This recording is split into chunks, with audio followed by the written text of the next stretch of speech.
وسارعوا إلى مغفرة من ربكم وجنة عرضها السماوات والأرض أعدت للمتقين.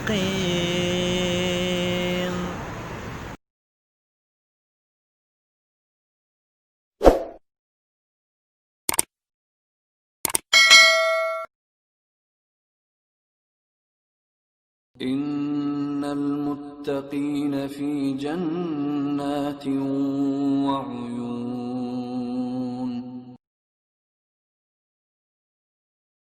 Bismillahirrahmanirrahim. Assalamualaikum warahmatullahi wabarakatuh. Alhamdulillahirabbil alamin. Bersyukur kepada Allah Subhanahu wa taala dan berselawat kepada Rasulullah sallallahu alaihi wasallam dengan mengucapkan Allahumma salli ala Muhammad wa ala ali Muhammad. Mari kita berbanyak selawat kepada Rasulullah. Mudah-mudahan kita dapat diakui sebagai umatnya, mendapatkan syafaat darinya di yaumil akhir nanti. Amin ya rabbal alamin.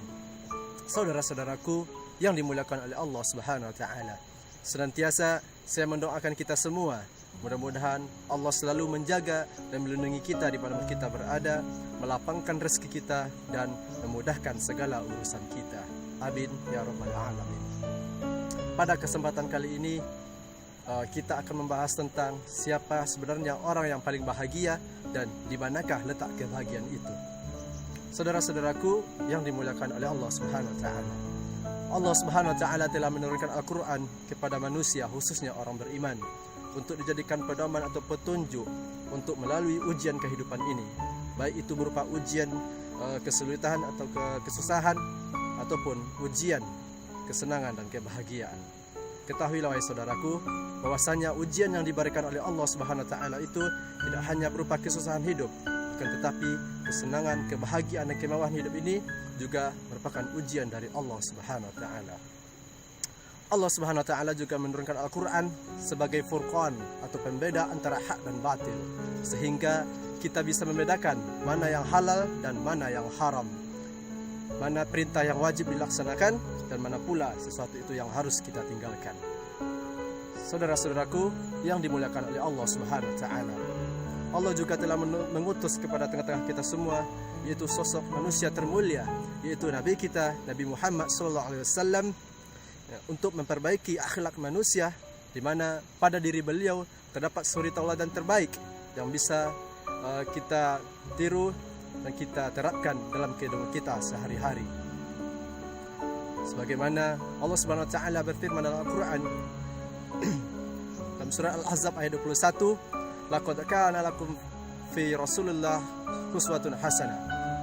Sesungguhnya telah terdapat pada diri Rasulullah SAW suri tauladan yang baik bagimu.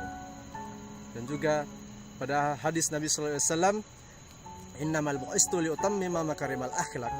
Dan sesungguhnya tidaklah aku diutus melainkan untuk memperbaiki akhlak manusia.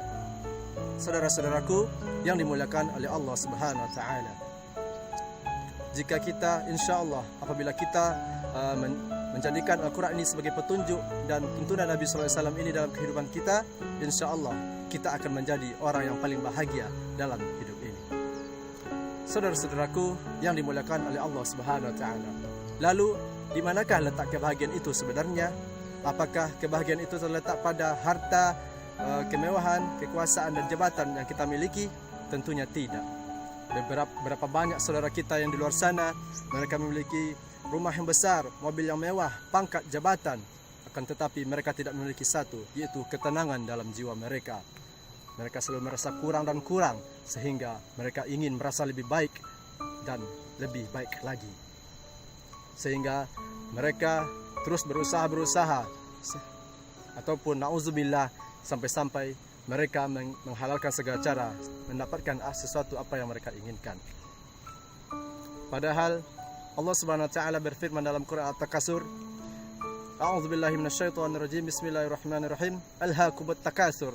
Bermegah-megahan telah melalaikan kalian hatta zurtumul maqabir, sehingga kalian masuk ke dalam kubur. Juga dijelaskan dalam hadis Nabi sallallahu alaihi wasallam, Nabi sallallahu alaihi wasallam bersabda, bukanlah kemiskinan yang aku khawatirkan pada diri kalian, akan tetapi Yang aku khawatirkan pada diri kalian yaitu apabila dibentangkan dunia ini bagi kalian sebagaimana dibentangkan bagi orang-orang sebelum kalian. Kemudian kalian berlomba-lomba sebagaimana orang sebelum kalian berlomba-lomba. Kemudian kalian dihancurkan sebagaimana orang sebelum kalian dihancurkan. Hadis riwayat Bukhari. Saudara-saudaraku yang dimuliakan oleh Allah Subhanahu wa taala. Lalu di manakah letak kebahagiaan itu sebenarnya? Ketahuilah wahai saudaraku, sesungguhnya kebahagiaan itu terletak pada hati yang selalu merasa cukup atas apa yang diberikan oleh Allah Subhanahu wa taala. Sebagaimana Rasulullah SAW bersabda, kekayaan itu bukanlah terletak pada harta atau kemewahan dunia, akan tetapi kekayaan itu terletak pada hati yang selalu merasa cukup. Hadis riwayat Bukhari dan Muslim. Ketahuilah wahai saudaraku, untuk membuat hati kita merasa cukup bukanlah semudah seperti yang dikatakan, kalau tidak dilandasi dengan keyakinan yang sangat kuat. Kita harus yakin bahwa Allah Subhanahu wa taala telah menjamin rezeki kita sejak mulai dari dalam kandungan. Allah Subhanahu wa taala telah menentukan rezeki kita. Dan tidak ada namanya rezeki yang tertukar ataupun diambil oleh orang lain. Seseorang tidak akan meninggal sebelum rezekinya sudah dicukupkan oleh Allah Subhanahu wa taala. Orang beriman itu kriterianya cuma dua. Apabila dia diberi ujian oleh Allah Subhanahu wa taala, maka dia akan bersabar. Dan apabila dia diberi kenikmatan dan kebahagiaan oleh Allah Subhanahu wa taala, maka dia akan bersyukur.